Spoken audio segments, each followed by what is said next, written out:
Hello and welcome back to the Game Show Global Esports Cup CIS qualifiers LAN here on the Azubu Game Show channel number 2 for your English coverage of this tournament. I'm Grandin C, once again joined by Lyrical Gangster. We're waiting for one broadcaster to load, but we're going to be going into game number 2 between Power Rangers and Enso in just a bit. Yeah, and you know what? I'm really excited about this one. I think that something I was a little bit curious about. So far, Power Rangers have now played 3 games, and it's been over the course of 5 hours. So I'm wondering if they might be trying to push a strategy out here that's going to be a little bit of a quick aggression type thing. What do you think about that? Do you think after this long of a series, you're going to end up trying to go for the long game, or what are your feelings on that? Power Rangers are an experienced enough team to where I think they'll go for whatever is best for going for the win, rather than any particular strategy based on fatigue.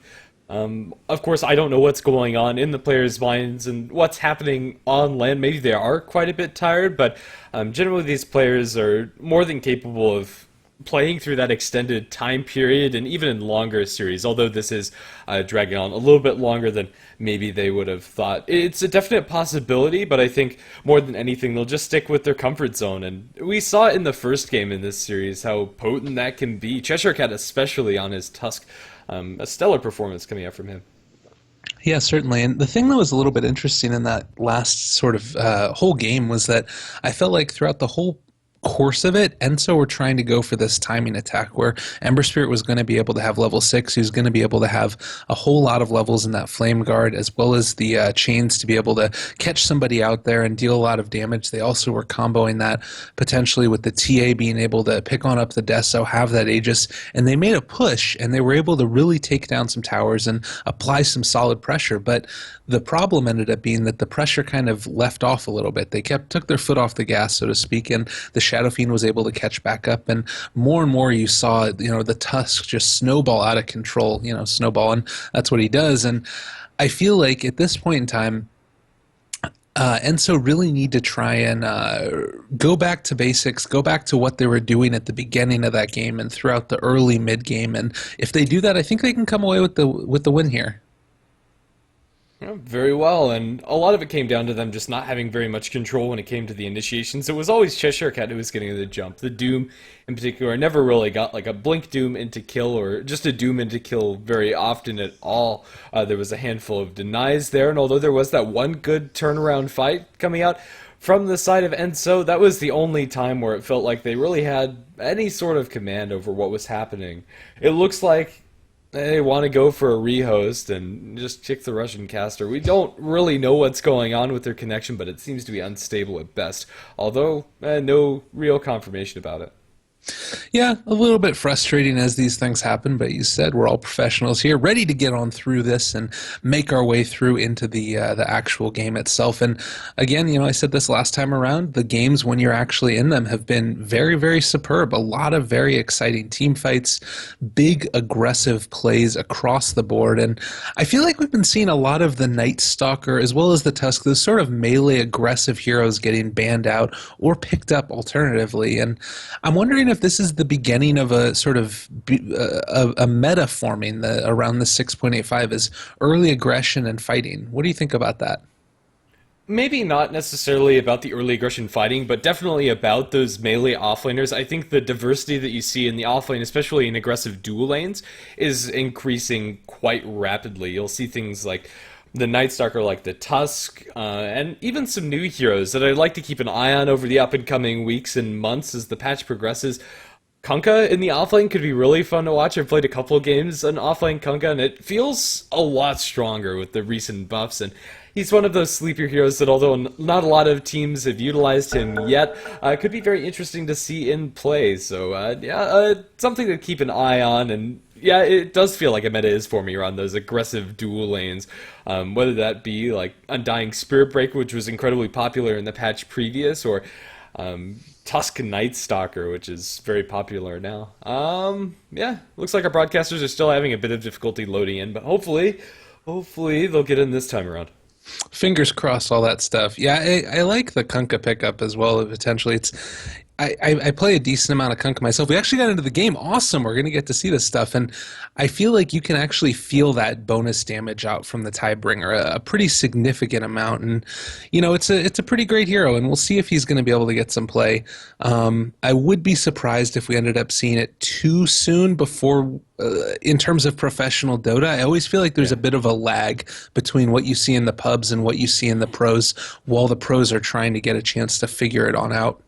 Yeah, and not even on the Tidebringer damage, but just the utility Kunkka, maxing out your Torrent, maxing out your X, and getting the boat. The ultimate especially is incredibly potent. But for now, we're going to see Doom and Nightstalker banned out by Enso, leaving the Tusk again available in the pool. Power Rangers are going to put their faith in Cheshire Cat's Tusk, and I don't think that faith is misplaced at all. I think it definitely warrants the first pick, although I doubt he's going to be getting nearly as much space as we saw in Gamer 1. That's more of the outlier. Even with very little space, we've seen Cheshire Cat and other Tusks still be able to contribute in a big way for their team. Good amount of utility there.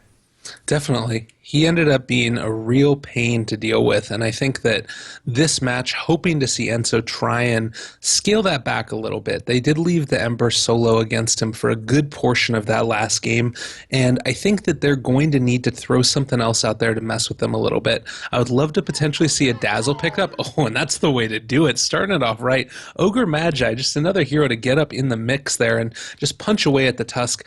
I honestly feel like at this point, Ogre Magi can just stand in the creep wave and punch Tusk, and it's almost going to be worth it just based off of how much regen Ogre has, how much armor he has. He's a tank. He's every single way that you could possibly describe a tank. Yeah, and even if it's not in that support role, as an offlaner can apply a lot of pressure to the enemy's side. You'll see max ignite builds with some early points into Bloodlust to buff up the Ogre himself and just apply pressure. And now they have another way to follow up after Ogre Magi's initial kit. A massive amount of damage from these two picks if they get lucky, especially with the multicast down the line. Lena will follow up that Ogre for Enso. I think it's a reasonable way about it. Right now it feels like Ogre Magi in one way, shape, or form should be going to the offlane. Lena will probably be played as support. But the nice thing about picking up these two is they're also very versatile. There's a lot of different ways you can play them.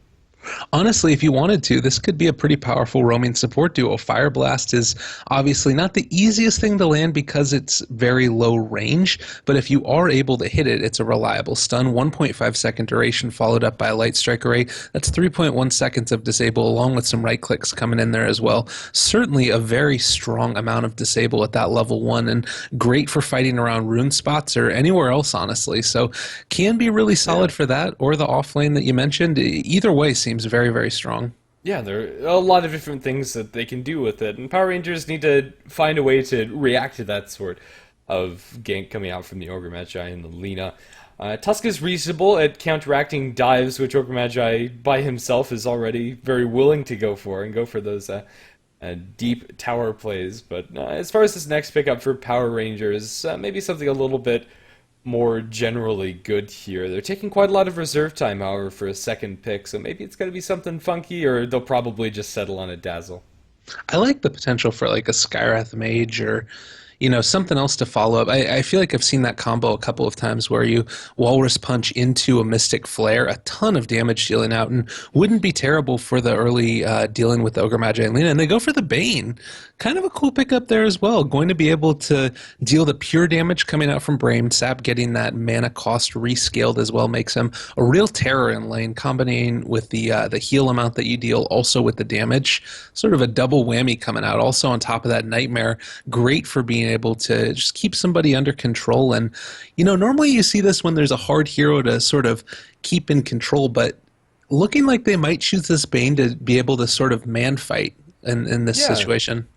A hero that, as you already kind of mentioned with that HP swing coming out from Brain Sap, can trade hits pretty effectively as far as supports are concerned, and is also pretty tanky when it comes to your ranged intelligence heroes.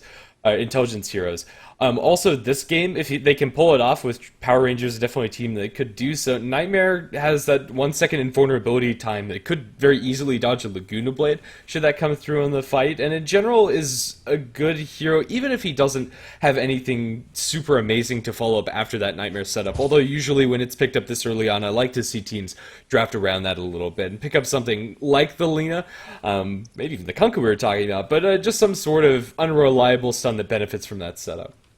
Yeah, certainly is a possibility. And, Lesh isn't seen always that often as well, but, he's a possibility there as well. There's the constant, the sort of be all end all combo, which is the Marana Arrow as well, who did get a recent buff. Not a terrible idea there also, but it kind of, to me at least, it feels like there's a lot of potential for setup here. You've got a Tusk, pretty decent setup with the Walrus Punch, being able to get a nice second stun there, Snowball as well into a Nightmare here.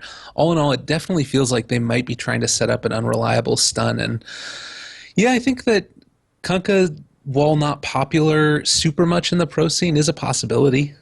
I kind of like the Potem maybe a little bit more. We'll just have to wait and see how the draft progresses to see what Power Rangers would be best suited to pick up. And even if they don't capitalize off of the Nightmare setup, I think the rest of the hero already warrants the pick. Maybe not this quickly, the reason why they took so much reserve time to think about it, but is already pretty good. Windrunner would have been a decent way to capitalize on those Nightmare setups. Lining up for some good shackles inside the fights could have been very huge, and in general, a hero that's really hard to deal with in the lane. It's going to be a Silencer pick for Enso. Now, this works on a couple different levels. Silencer's a very potent mid hero in his own right, can hold his own against a lot of other mids.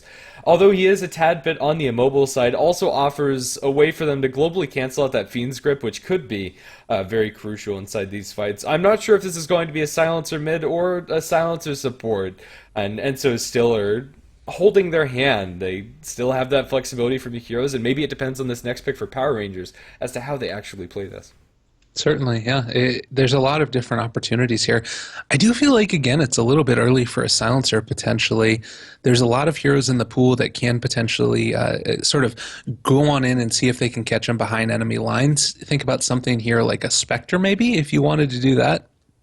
Be able On to the get on top of same, them. yeah, on the same note, things like the Spectre or Storm Spirit, Batrider, any of those jumping heroes also get shut down very heavily by the global silence if you're not going directly onto the silencer and have an immediate way to lock him down. Especially Spectre tends to be pretty susceptible to that. As soon as you see the haunt, you can drop the global silence, and then she can't reality into the fight. So it does go both ways, but I do like the idea there. Ooh, Jakiro going to set it up. So Ice Path after the Nightmare potentially here. You've got a ton of DOT, a lot of push. I think this is kind of weird though, because a lot of the other lineup here for the Dire, I feel like the reason that you picked Jakiro partly is to be able to get that damage off on the tower and be able to push pretty effectively. But for the rest of Power Rangers lineup, it's not really centered around that. I wonder if these next two picks are going to be heavily push oriented as well. Potentially, but even just the Jakiro by himself offers enough tower push to where Power Rangers can capitalize off of the pickoffs that they'll like to find with the Tusk and the Bane. And I think they're already synergistic enough to where they don't necessarily need any more direct tower push, but it is going to make any tower push that they do have even more potent if they get some sort of safe lane farmer that can do that tower DPS. We'll have to see what that's going to be for now. And so Ogre Magi, the exception, are fairly on the squishy side, and I think something like a Templar Assassin could again show its face for Power Rangers and have more potential to work out this game than the ones we saw earlier today. You know what I would also love to see here as well out of Power Rangers, speaking of sort of squishiness, they're all int heroes. A Pugna here I feel like would be very, very potent for Power Rangers to be able to deal with this.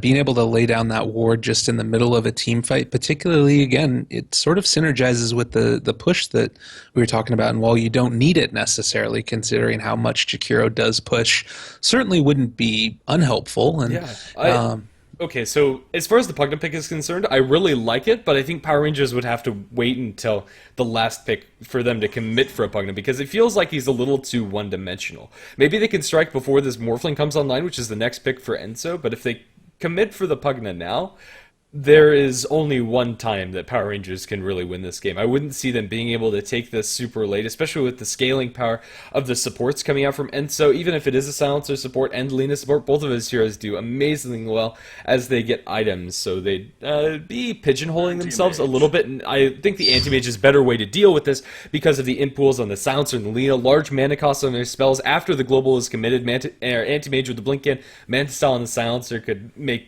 a huge nuke coming out from him. And although it doesn't directly synergize with the Jakiro, and more often than not, Anti-Mage is going to want to be on the opposite side of the map, This is a very nice pick for Power Rangers, and I think it leaves them a little bit more wide when it comes to the window for winning the game.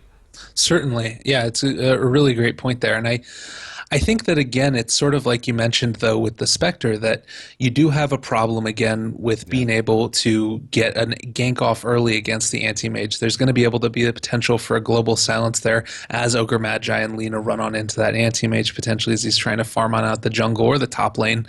And once he gets his Manta, I think anti-mage is going to be in a really good spot, but there's the Spectre. All All right, so right. this changes things a lot for Enso. I thought Morphling would be the safe lane farmer, and we didn't talk about that pick very often, and it's not one that we see very often. But now it kind of feels like Morphling's going to be playing more of that supporty stun Morphling that we see in the off lane every once in a while, and I'm not sure if this is the game for it. It's a disjointable stun, most importantly, now that recent change, or semi-recent change, I believe it was 2 patches ago, makes it a lot harder to pull that off, especially against something like an AM, who can disjoint it either through Manta Style or through Blink Away, but now a Death Prophet for Power Rangers. They're going to shift back into that pushing gear, and hard. I think Power Rangers have a very scary draft, and Enso's lineup is very finesse based and it's going to be hard to pull off. And that's not something that when you're at a skill disadvantage, that is something that you can rely upon. This is going to be a hard one. Certainly. I think that, again, I'm going to disconnect real quick so that way I don't get dropped out of it. But I think one thing that you can think about there with a sort of synergistic lineup would be dropping down the global silence and then wave forming in for the adaptive strike stun, follow up with the Lena Ogre Magi onto the anti-mage. Now, that to me seems like the dream for them. That to me Yeah. seems like that they want to do. And again, it does, like you say, require some more finesse there. And if it ends up getting spotted out, you're not going to be able to deal with it. So, those last couple of picks right there were just absolutely Oh, nuts. dag Uh, nabbit. I have crashed even though I disconnected, so we'll get back to you in just a bit. And if that doesn't work, if that gank that you're describing doesn't work, they won't have those skills available for a long time. Global is a really big cooldown for them to work around. Even if they can kill off the anti-mage once or twice, killing off once or twice is not enough to shut down the hero as a whole. So I'll have to see how that pans out. It's a very interesting draft, and I think this is exciting to see a couple heroes that haven't been seeing play very often as of late. Death Prophet, Jakiro, and Morphling, most surprising. Yeah, I haven't seen them in forever. And honestly, like you said, I like their draft a lot. Their draft is really, really cool. And I think that it works. I think that, built around this pushing lineup, all three of these heroes are going to be able to have a significant impact. And as we see them moving on over into the jungle, they're going to spot on out the Ogre Magi. He's not afraid of any of them, though. And Ice Shards end up catching him a little bit, might be in a little bit of trouble, does at least feint the Ignite, isn't going to opt to do it. But Lena, with that crazy long attack, is going to be able to just give a little bit of harassment there, a little how you doing to the tusk before she moves on over towards that bottom rune. And I don't know, they've got a lot of disable, but tusk taking shards does mean they're not going to be able to snowball in for the big damage. Yeah, Nor it's a do I little. think they want to snowball in. They have a light strike on the enemy side of the map that could catch them out, so they're just going to settle for taking one bounty rune apiece, one for the Lena, one for the anti-mage. So Lena's going to have a slight advantage in the mid lane, but it is going to be a mid lane Lena after all. I was half expecting Silencer to be played in this capacity. What do you think the advantages of having the Lena in the mid are over the Silencer? I think the quick ability to get on up to 6, be able to be a ganking presence on the map, you're going to be able to move on over there and hopefully, if you're able to combo it right, potentially take out that AM. It's still going to be tough, but I think really what it's going to come down to is the adaptive strike on the Morph lane and how well Tron is going to be able to react to a gank coming over to his side. And if he doesn't react quickly enough, then I think he definitely is going to be able to get taken out. But honestly, if you don't have that Lena up to level 6, I feel like you're not even going to have a potential to make it work. So, Yeah. like you said, you need to be able to shut down this anti-mage at an early stage in this game. And back to the Morphling for a little bit. This is not a very easy offlane for the Morph. Although he's not under pressure of dying, he's also going to lose quite a lot of his mana and health if he ever tries to trade hits with Tron. And Anti-Mage is more than capable of exchanging hits since he has 8 tangos and Nausea only has 1 remaining. Bane has really put the screws to this Morphling. Another brain sap and he's down to less than 200 HP. Bottom lane, they're going to be trading some blows as well, but the offlane for the Power Rangers side is so much more annoying and so much more successful, I believe, at putting pressure on the Spectre. This is pretty much every safe laner's nightmare. Having a Tusk and a Jakiro in your lane, just by themselves are already a nuisance, but now you have to deal with both of them in unison. There's a lot of pressure on the supports to alleviate some of that aggression that's going to be applied. And now with Liquid Fire leveled up as well, Cheshire Cat's going to really make this Spectre's life hell, as you mentioned. Like, she's got the regen that she wants. You've got a salve, you got 2 tangos left, plus tangos on the rest of your supports. But all in all, it becomes a very, very difficult fight throughout the whole course of this to be able to deal with the constant harass coming out. And the fact that the Jakiro can just stand in the creep wave and toss out that Liquid Fire right on top of you. So hitting both the Spectre as well as the Silencer there in lane, really, really effective harass. And it looks like they're trying to catch out this Lina in the mid lane. Hasted Tusk makes a rotation, but I believe this rotation was notified by them, but they're still balling under the tower, going for the dive here. They have the Ice Shards, walling them off beautifully. Lina turns around for as much nuke damage as possible, but that's going to be first blood, drawn by the Death Prophet of all heroes. Because she was CSing well under tower, Spectre for now is still doing alright. Now that Tusk is left, that is going to mean that Spectre's getting a little bit more space, but getting this DP in early start's really important for Power Rangers, and First Blood's probably the best way to do that, and already she was doing quite well against Selena, 15-3, compared to 8-2 in the CS. Yeah, doing a really great job, and I think that right now as well, I was really, and I think I still am favoring Power Rangers draft, but the more I think about this Spectre picking up a Radiance, if they're really able to secure this farm for her, I think that could throw a bit of a wrench in the plans of Power Rangers here. It can definitely do a whole heck of a lot. Oh, taking some damage here, Cheshire Cat. We do have an Ice Shards coming on in. Snowball as well. That's actually going to take down the Silencer here. A Fire Blast on top of the Jakiro, though, might be able to be enough. Desolate damage not being in effect because of the close proximity to the Tusk. Maybe going to be able to make something happen here. No, is going to have to back on out. But thankfully doesn't take any tower shots off the back of it. Dual Breath onto Misha. Is he going to be able to get out of here? That's actually going to be a Shards on top of him as well. He's going to go down here. And a double kill, I think. One more time, maybe. Yeah, double kill there. Oh, awfully not going the way that they want it to. Yeah, it takes a little bit longer because the Ogre is naturally tanky, but we're also going to have a pause as we can mull things over a bit. 3-0 is our start for Power Rangers, and their offlane is doing wonderfully. Although the Tusk did make that one rotation towards mid, it's not hurting their ability to fight, and so just have a lack of damage. Although Spectre, once she gets that Radiance and once she gets farmed, is an absolute menace, and probably one of, if not the best hero to have farm in the game. Oh, Cheshire Cat looks like that's going to be close to lethal. Slowed down. Do they have a Spectral Dagger? It's going to be flying, and not going to be enough damage. With the stick charges, Cheshire Cat's going to barely survive. They have vision of him, but can't do anything about it. Still, for now, Spectre does not contribute nearly as much as a gyrocopter, a lot of your other common safe lane farmers. Well, and as I'm thinking about it more as well, like, how do you punish the Spectre? You push down towers early. What is this lineup going to do? They're going to push down towers early. Oh, and right now they're going to snowball mid. They have the Ice Shards, but they're not going to wall off the Lina. That's going to stop that kill attempt from happening. Now the turnaround onto Bignum as he's stunned on the tower is going to be successful. That was a rare misplay coming out from Bignum's Tusk. You don't see that very often, and that was just on the end of that threshold. Similar to Clockwork Cogs, can be very finicky sometimes. So now Enso are on the board. You know, interestingly here, we are going to see the Jakiro actually max on out Dual Breath this time around instead of going for the Liquid Fire. You know, the skill is really great. He's just ignoring Ice Path right now. He's going 2-0-2. This is a pretty common build for Jakiros, and especially after the recent Dual Breath change. It feels a lot better. Dual Breath speed is drastically increased, so I think it's fine. I don't think he's going to fully commit towards the Dual Breath. If he did, that would be a little bit weird, but now he should back off for the Liquid Fire. Yeah, okay. And that's the thing that I was concerned about here. And, you know, if it makes sense, if this is going to just sort of consistently dodge Ice Path, you don't have necessarily the greatest setup in the world for it. Not terrible, but also I feel like much more than that. They want to play down the harassment. They want to try and push out the lane. They want to apply this pressure to the Spectre. Yeah. And Ice Path doesn't necessarily do that as well as getting more and more levels in the Liquid Fire and Dual Breath. Yeah, and his build is pretty much tailor-made for that exact reason. And I think he has Bignum there to offer that extra bit of stunning action. But up towards top, this Morphling is having a terrible time. Morphling's only level 2. He doesn't even have Adaptive Strike scaled, and even if he did have 1 point, it doesn't really come online until you have level 7 or 8. Once you have that Adaptive Strike maxed out, then the stun is absolutely devastating if you can get it to connect. And we've already kind of gone over the fact that it's not super reliable to connect unless they commit a global or something along that lines.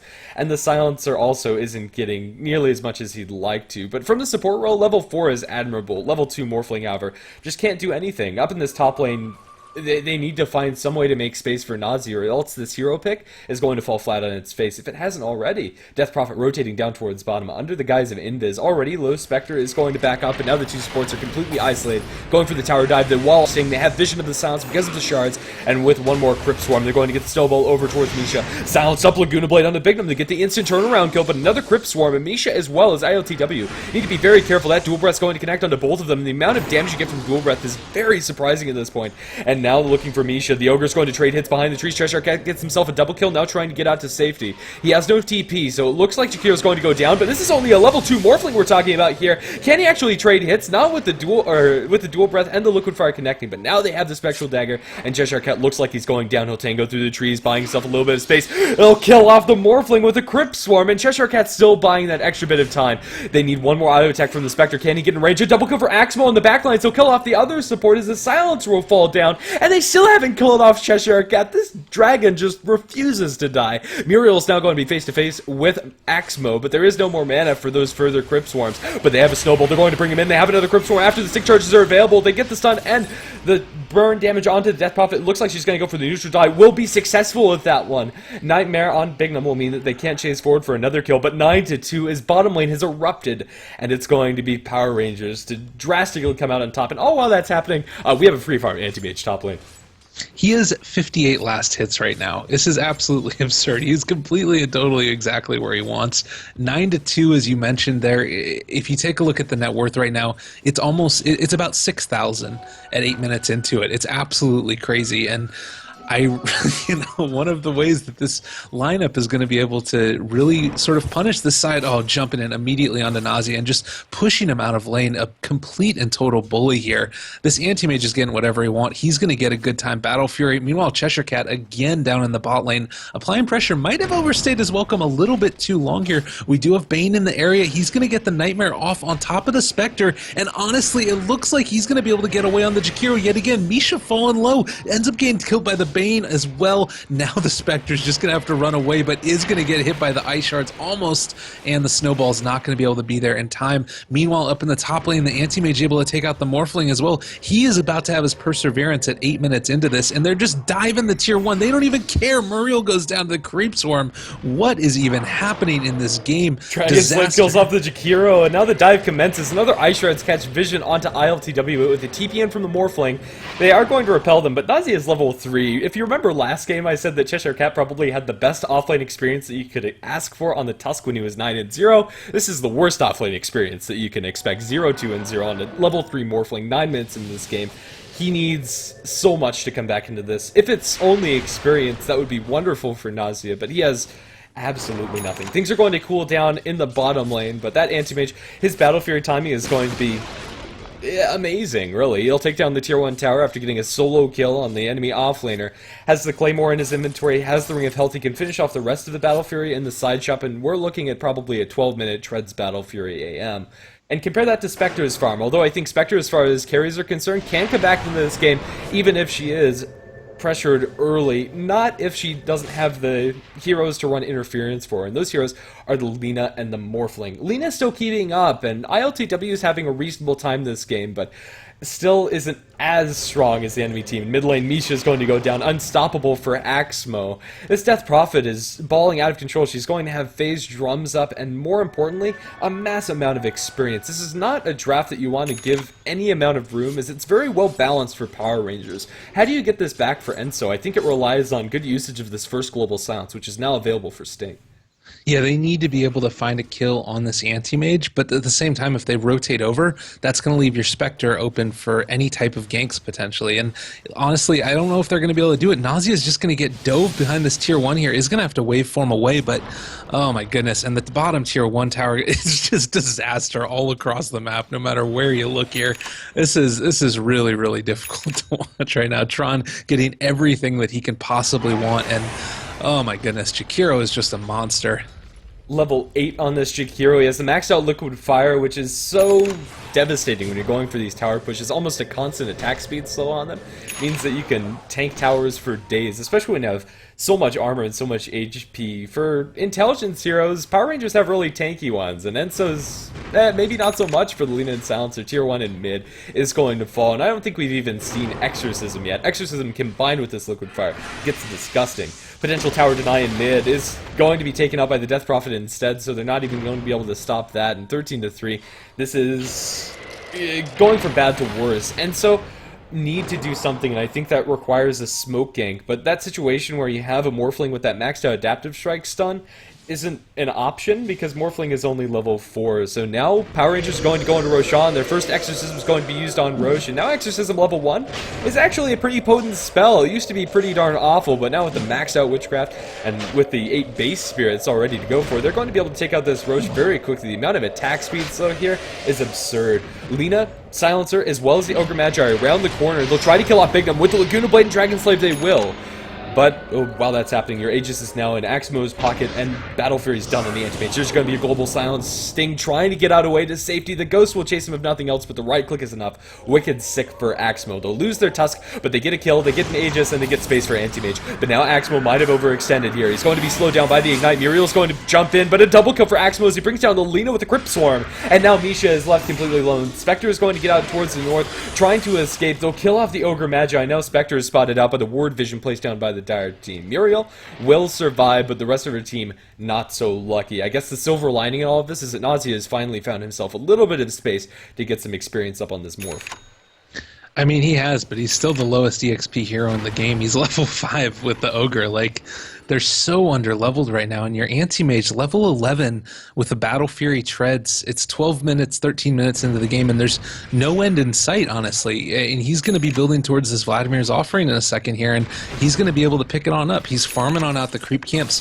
What do you do against this? Like, you want to be able to make some type of gank happen, but you have no map control at all. All that you have is some vision of the jungle that you're going to be able to take, but honestly, it's just such a difficult game at this point in time that I think that the only way they're really able to come back from this is if they hope that they can try and win and get pickoffs with sort of 5-manning to some extent. But again, that just leaves open the opportunity for split push. And they're going to try to catch out this Tusk. They get a Yule Scepter onto him. Light Strike Array is their Bignum. Looks like he is going to go down. They get a much needed pickoff for their team. But as you were saying, they're going to need more than just that pickoff in order to really get back on their feet. Although, as they get these pickoffs, that's going to start stacking up intelligence for the Silencer, his first stack this game. So as Sting starts picking that up, it definitely is going to help. Every time they have a smoke, they need to use it, but smokes are a limited resource, at least for now. They don't respawn quick enough. Anti-Mage will steal regeneration from inside Invis. Tron is stalking the Lina, and ILTW knows something's wrong.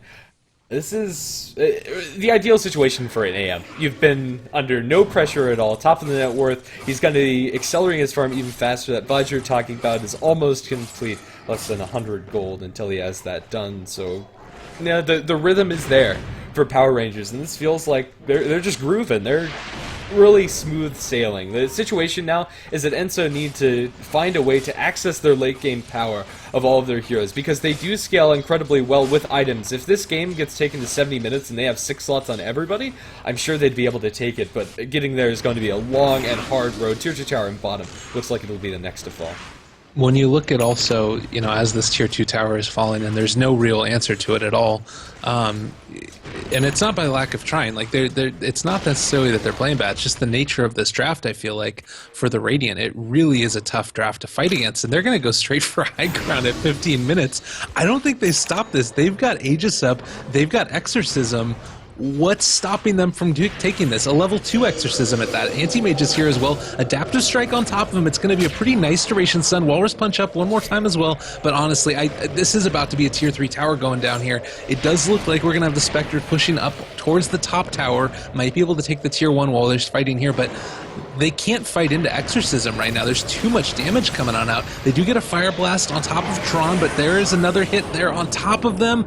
Global Silence coming on down. Haunt as well. They're going to try and chase yet again, but DP's still there doing so much freaking damage with the Exorcism. Jumping in one more time. It does look like the Exorcism is actually over there. Walrus Punch on top of the Luna. She goes down as well. Nausea gets silenced, as well as the Ogre Magi. Maybe they try and uninitiate here one more time. No, they're just going to keep on going. Their damage is dead. Lina is pretty much their only follow-up, and that's something that is really hard whenever you're playing with supporting Morphling. Sure, you get that long duration stun, but you need follow-up for it. They're going to lose their Ogre. They get a Fiend's Grip, the first one of the game that I have seen on a mural, although it is cancelled. The Spectre is sent all the way back to her base while the melee barracks fall at 16 minutes into the game.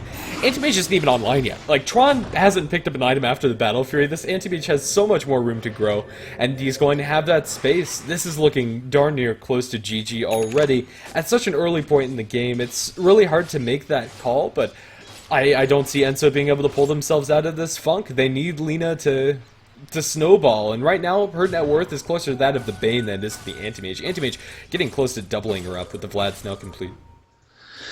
It's really too bad. I think that there is still, well, like you said, it's tough. Losing a barracks, a double barracks at 16 minutes into the game is certainly not where you want to be. I mean, Morphling just picked up a Soul Ring, while your Anti-Mage just picked up a Vlad's. You've already got Yule's up on the Jakiro. He looks to be picking up Mechanism now as well. He's got it. He just needs to bring it out to himself. The biggest problem right now that Power Rangers has is that they only have one courier to bring all their items to them. And Tusk right now... That's a good problem to have. Right? It really is. Tusk as well. He's got, how many bracers does he have right now? He's got 4 bracers, phase boots, and a magic wand. Like, what is going on in this game? Yeah, I mean, you can't really knock the 4 bracer build. Even if he only had 1 bracer, his inventory is looking pretty good. He's the lowest farmed hero on the side of Power Rangers. His net worth is higher than the Spectre on the enemy team, who has phase boots, diffusal blade earned. These are fine items to have on Spectre, but not when the enemy team is this absurdly far ahead. I think you're pretty much right in saying that I don't think it's down to poor play coming out from Enso. It's down to their draft just not being able to function in a good way when the Morphling gets nothing. They need this Morphling to start getting active, but right now it's too little too late. He has that level 7 mark, but he needed this 8 minutes ago. Absolutely, and honestly, the last pick DP as well just sort of was the nail in the coffin to a large extent. They needed to be able to fight there. Ooh, Adaptive Strike, maybe going to be able to take her out. Laguna Blade one more time as well, Waveform afterwards, and Spectre getting the final kill. 1,000 gold going their direction, but meanwhile, the Bane somehow is able to take her out in the top lane as well, so a little tit for tat there is going to be able to make a little bit of a win there. This is Sports solo killing off this Spectre. I don't really think that's something that should be happening ever. She throws the hunt, she does get the kill, and that's huge, but now Global Silence. They're going to try to get out alive. They have a double damage on this Lina, but ILTW just doesn't have enough HP, and Tron has a Mana Void. She's only a half mana, so the Mana Void isn't an instant kill, but Walrus Punch sure is. Those bracers doing work. They'll blink forward, and they get the Mana Void kill on the Ogre Magi instead. Power Rangers lose their Death Prophet, and I think that gold trade still favors Enso, even though they do trade 3 for 1. And it's really nice to get that gold on the spec. She's going to have almost a completed Diffusal Blade, but I think it's, again, just too little too late. 6-21 is their kill score, and again, Power Rangers are going to pressure high ground. Although this time, they don't have to worry about the Exorcism. They do have to worry about just the raw amount of tower push coming out from Liquid Fire. This thing is amazing. The Walrus Punch up the Replicate from the Anti-Mage. That's probably the best thing Nazi can do to contribute inside these fights. Anti-Mage is so farmed, that Replicate does do quite a bit, and they're going to get another stun and a silence to proc onto Tron. But their damage is gone. Lina still hasn't respawned. Macropyre Ice Path onto Sting, and he's going to be stuck inside the well. ILTW is going to TP the tier 3. That's not where you want to be, in the middle of a trillion ghosts. And the Death Prophet will be able to find herself a kill onto the Lina. Multicast onto Tron. The Anti-Mage still isn't lower than half HP, however, and they just don't have anything to push them over the edges. GG is called, and the melee barracks are going to fall. They're completely zoned out, and that was a disgusting show of force from Power Rangers. That was incredible. It shows you, you know, you go for these push strats. It can be effective, especially when you end up seeing a lot of these Spectres getting picked up in pubs and pro games. A very popular hero, but still does have the problems that the heroes always had. The damage being able to be dealt early, being able to not really have the ability to fight early, and you're seeing why there's still some hesitation by pro players to pick up this hero. Yeah, and even if that push strat didn't work, it's not like they had all of their eggs in the Death Prophet Chikiro basket like they would have if they went for a Pugna pick for their safe lane instead of the Anti-Mage.